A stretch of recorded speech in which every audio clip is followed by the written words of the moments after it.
Good day. This is Pastor JT from New Calvary Baptist Church here in the lovely city of Detroit early on this Thursday morning as I share with you the word on the net found in 2 Samuel, an Old Testament passage of Scripture, 2 Samuel chapter 9, verse 7. And it reads as follows: "Don't be afraid," David said to him, "for I will surely show you kindness for the sake of your father Jonathan. I will restore to you all the land that belonged to your grandfather Saul. You will always eat at my table." I strongly urge you to read this passage of Scripture. For the context is talking about a plethora of things. But for the most part, it's talking about David, the king during that particular time, showing a friend's son, his closest friend who has since passed away, his son, kindness that was not afforded to him for whatever reason. But what's interesting about this son, whose name is, I'm going to do my best to pronounce it correctly, his name is Mephibosheth. What's interesting about him is that he was lame and was challenged in walking. I'll never forget, a few months ago, I was able to attend a conference in Atlanta. And one of the presenters, who is a colleague of mine, talked about the challenge in the church with ableism.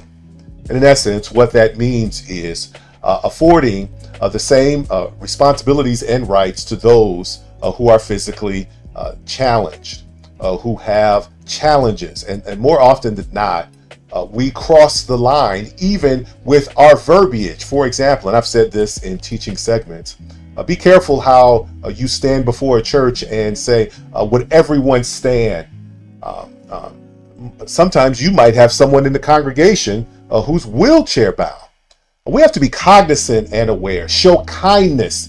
Be aware of your surroundings. And not only in a church setting, but also in a professional setting or even out in commerce. Don't always be so quick to get the closest parking spot. Don't always be so quick to dart in first. Maybe you want to look around and see, is there a way that I could show kindness to someone who may be physically, mentally challenged? God will nudge you and tap you on the shoulder on how you can show the same grace and mercy he showed to you. You can show to others who some people overlook. And that's what's going on, particularly in this text.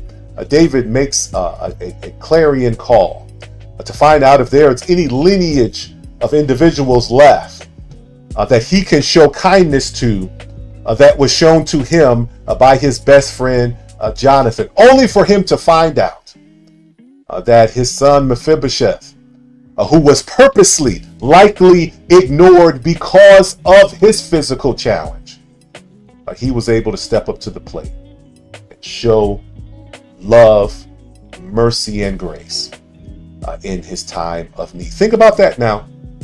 If we are to be change agents in this world, you have to come to the realization that everyone does not have all of the benefits that we have.